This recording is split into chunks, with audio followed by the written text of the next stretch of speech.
Welcome to Armchair Athletes. I'm over here being Reno. And I'm Ed. What's going on, guys? Last time we talked about the Chicago Bulls, daydreaming about the times with the youngest MVP of all time, and now they're having nightmares of the very young and actually promising team. Today we're going to be talking about the Sacramento Kings in Sacktown. Let's hear it. All right, Reno. Well, last year the Sacramento Kings went 31-41, which was good for 12th in the Western Conference. I like Sacktown, and to be honest, I might be a little low on Sacktown. Here's my thing with Sacktown. Last year there was issues in the locker room. Buddy Hield was not answering texts from Luke Walton. There was a whole contract issue. Bogdan Bogdanovic kind of replaced him in the starting lineup, and Marvin Bagley Jr. or Marvin Bagley III, sorry, he had injury issues all year. Harrison Barnes is getting paid $25 million to hang out. It's just a bunch of chaos. Luke Walton, he's an all right coach. Luke Walton can coach a little bit, but this is going to be the year that we find out if Luke Walton can coach, because last year there was so much not turmoil, but so much issues in the locker room. And when you're the leader of the team as head coach, it is your job to make sure you're taken care of. That team last year could have become 8th seed if they wanted to. They had a solid team. De'Aaron Fox, Buddy Hield, all those boys. But I mean, obviously Damian Lillard's a little bit better than everyone in that team, but still. Yeah. I mean, 41-41 is not bad though. Yeah. All right. So let's talk about their off season. What did they do, Reno? So they gave a max contract to De'Aaron Fox, their best player for a long time, their best player since Boogie Cousins, maybe even Chris Webber. They haven't had a player this good in a long time. Hassan Whiteside was a great signing as well. I think he's going to be awesome. I don't know if he's going to be a backup big to Marvin Bagley. I think Marvin Bagley, to utilize him, you need to throw him in a center spot. But if you want to play two bigs to compete with LA, to compete with the Nuggets and stuff like that, you might throw him with Marvin Bagley. Subtractions: they lost Bogdan Bogdanovic, which was potentially their second best player last year, maybe third. But Bogdan can score. The boy's a sniper. He's an assassin. He will steal your kid's candy. Easy. He mean business. They lost Kent Bazemore, which I love. Kent Bazemore, hashtag Kent Blazemore. Harry Giles III. They lost Harry Giles. They lost Alex Slan. So they lost actually good rotational pieces that could help. And all four of those players are going to help other teams. I like all four of them. They lost all of them. But the true story of their offseason is, number one, is losing Bogdan, re-signing De'Aaron, and who they drafted. All right, so they drafted Tyrese Halliburton. So he is a 6'5", 185-pound point guard from Iowa State. His strengths, from what I did some research on, great core vision, using his length. He has a lot of length, 6'5" at the point guard position. That's great length. He creates easy shots for his teammates. He had 7.1 assists last year, which is really good for college standards. Very efficient. That could play really anywhere on the perimeter and can really use his length to get into the passing lanes on defense. But talk a little bit about his offense, Reno. I like Tyrese Halliburton. I think he was possibly one of the best players in the draft. He slid to number 12, I think. That's where the Kings drafted him. I think it was 12. Tyrese and De'Aaron Fox is the backcourt of the future. I'll get to the vibe check later. But Tyrese Halliburton, he can pass. He's the best playmaker other than LaMelo, the second best playmaker in the draft. I think he's a suitable shooter. He's a decent shooter. He's not bad at all at the jump shot, especially catch and shoot. I think him and De'Aaron is going to be the future. He's long. He's going to help defensively, and he's a very good kid from all what's the word I'm looking for? Interviews and stuff like that. He's been very, very responsible. He's been very mature in everything he said. Tyrese is not someone. He's not a showboat. He looks to get his teammates open and teammates shots. Him and De'Aaron is going to be playing beautiful music for a long time. This is an example of drafting the best player on the board and not drafting for what you need. Yeah. I don't believe that works. Yeah, we talked. I don't believe that works. Yeah, we talked about that a little bit a few episodes ago. A couple of his weaknesses, though, size.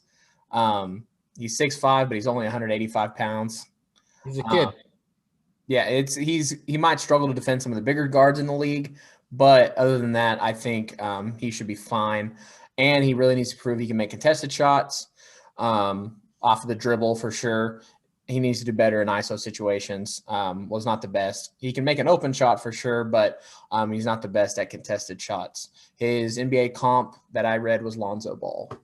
Yeah, I see that. I think he's going to be better than Lonzo Ball. I agree. I think he's going to have his defensive ability, his playmaking ability, but I think his jump shot's already there. I agree. His handle is great in terms of being able to get the pass off, but his handle's not great in terms of making space for himself. He's a secondary playmaker, meaning he can get open shots for his buddies, but when it comes to his own, he doesn't have the wickle or he doesn't have the physicality. There's only a couple ways as a ball handler to get a bucket. One is to have the wiggle, like Kyrie, others to be physical, like Ben Simmons, and he just doesn't have it yet. So I don't see him putting up a lot of points. I think he's going to be like a 8 to 12 point scorer in his first season, but I think he's going to have like 5 to 6 assists a game. Yeah. And this is a boy who's going to be coming off the bench. He's going to make a difference. He's going to remember how I talked about the Ricky Rubio effect, where if he's on the court, the ball is going to be moving. Yeah. This is what's going to happen. I have full faith that this is what's going to happen with Tyrese. Yeah, and I think he will bulk up too. I believe. Oh, for sure. This is just his first season. He's just a buck. Yeah. All right, Reno, let's talk about the rotation a little bit. So the rotation, De'Aaron Fox, Buddy Hield, Harrison Barnes, Marvin Bagley III, Hassan Whiteside. The starting lineup on paper is pretty good. Yeah. But I don't think these players mesh. Number one, Buddy Hield will mesh with any offensive system because he's just a sniper. But I think there's a personality issue with this team. I think he needs to get out of this team, and I'll talk about that in a little bit. Harrison Barnes is out of position. I think Harrison Barnes' true position nowadays is power forward. He's a little bit too slow-footed to guard the threes. He's not getting his buckets, his points against other perimeter wings. He needs to be a power forward where he's faster than the big power forwards, but bigger than some of the smaller power forwards, or at least their size. He can shoot really well. He's a decent defender. I think he's not in the right position.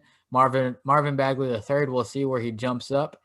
He's very young, and he has a lot of potential, like a lot. Marvin Bagley III reminds me of Amari Stoudemire, where he was able to score around the hoop easily, and I think Marvin can even add a mid-range shot to his game. Hassan Whiteside's there. I got a feeling Hassan's going to be their starting five, and they're going to be playing their front court out of position. If it was me, I would put Marvin at the 3, Harrison at the 4, and throw Buddy or Tyrese and play like a 3-guard rotation. Maybe even give Glenn a couple of shots. Now on their bench, Corey Joseph's a veteran point guard. He plays solid defense. He doesn't turn the ball over a lot. You're not going to expect him to hit a lot of threes, though. You're not going to expect him to go towards the hole. He get some free throw shots. Reese, where I talked about Reese. Glenn Robinson, he's just a sniper. That's all he is. He's a little athletic, but he's just a 3-point shooter. I'm not even going to try to pronounce this guy's name. Nemanja. I think it's Nemanja Bjelica. Yeah, Reno's terrible with names if you haven't found out yet. Jumanji Budenholzer. So Jumanji, he's about 6'10", 6'11", solid shooter, not a great rebounder and he's a big guy. He doesn't rebound as well for his size, but he's a great shooter. He plays winning basketball. He's a solid passer too. Richaun Holmes is a starting center in this league. I think Richaun Holmes is great. I don't like I like the Hassan Whiteside signing because they paid very little for him. And I believe Hassan Whiteside is somewhat of a difference maker, at least protecting the rim and getting boards. But Rashawn Holmes, that's pushing Rashawn back to the bench. I think Rashawn's going to be a really good center in this league. He's sitting about 6'9", 6'10", super athletic, can get some boards. I like him a lot. That's the rotation. Awesome. So hear about the vibe check. What do you think the vibe for this team is? I don't like it. I don't like the vibe. I got a feeling there's a lot of bad juju in the air. I think Luke Walton might lose his job. I think Buddy Hield's getting traded. I got a couple of spots too. There's the obvious Philadelphia. He'll be perfect over there. Ship him over there. They could send back Danny Green and Matisse Thybulle maybe. Danny Green to match the money, Matisse Thybulle to match the talent, but Buddy Hield over there. I got another spot for him. I think he's going to make a difference over at this certain team. This is a team that has who bought a timeshare in being average, and that's Orlando, the Orlando Magic. They're the most average team in America, and I think Orlando doesn't have any shooting or scoring from the guard position. They could ship Buddy Hield over there, and in return they can get Aaron Gordon to play the power forward spot. I think that would be a fantastic fit over there, just to do a clean swap between Buddy Hield and Aaron Gordon. I like that. I could see something like that happen. I see that trade happening. I don't see any other trade. Maybe Harrison Barnes.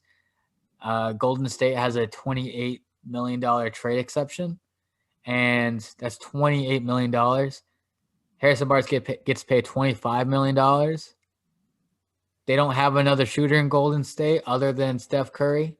Andrew Wiggins, not a shooter. Kelly Oubre Jr., not a shooter. Draymond Green can only dream about shooting. Draymond's only shots he shoots are the ones in the DMs. He don't shoot any jump shots. Not in this day and age. But Harrison Barnes might get traded. His contract's a little lofty, but so it'd have to be someone with cap space or Golden State. I can see Golden State going for him too. I think that'd be a great trade to Golden State. It would clear up their front court, the Sacramento front court a little bit, and it would also get that shooting for Golden State. And plus, he would go back to where the team he was drafted. So I think that'd be really cool. Steve Kerr made Harrison Barnes look like a high-quality starting wing. Yeah. Ever since he left Golden State, he has not looked like a high-quality starting wing. He looked good for a little bit in Dallas, and then Luka came around, and then that wasn't his team anymore. But yeah, I think he needs to go back to old Papa Bear, Steve Kerr. Yeah. All right. So I say Luke Walton's getting fired. I bet Luke Walton gets fired by the end of the season. You did say that. Yeah, you did say that. I think right before the end of the season. All right. I think the Kings are going to be a middle-of-the-road team. Don't think they're going to be anything special, but I think they're going to show some promise for the future, depending on what they do for their with their coaching and with some of those issues. I can easily see them being a 35-win team, but I could also see them being like a 28-win team. It just kind of depends on if they get their stuff fixed. Sacktown deserves better. That's a great basketball city. They have a lot of talent on this team. I don't think half these players are playing the right position. I don't like the coaching direction Luke Walton is pushing them towards, and I also don't like the vibes of the personality in the team. I don't like it at all. I do like that they re-signed De'Aaron Fox. I do love that they drafted Tyrese, and that's those two and Marvin Bagley. We'll see where Marvin Bagley comes up. All right, Reno, let's hear some of your final thoughts on the Kings for this year. Sacramento. Hello, I'm a native Californian myself. I love Sacramento. It's only shown me great things. I miss the days of Sacramento Boogie Cousins. Every time I think of Sacramento Kings, I think of Boogie Cousins pushing around small players all day. I hope great things for you. I love the rivalry between you guys and my Lakers. I think Chris Webber's Kings were the best I've ever seen to play against my Lakers back in the day. And I'm hoping good things. I think after this year, I think this is the last year of mediocrity. After this year, I think next year is going to be your year. I think next year you guys are going to push for a 7-8 seed and start making the playoffs. So I think you guys are going to be trending up after this year. All right, guys. Well, again, thank you for checking out the Armchair Athletes. Again, if you do enjoy listening to me and Reno give our unwanted opinion, give us a subscribe, give us a like, give us a comment. That would really help us out. All right, Reno, take us out. All right, guys. We'll see you next time on Armchair Athletes. I'm Reno. And I'm Ed.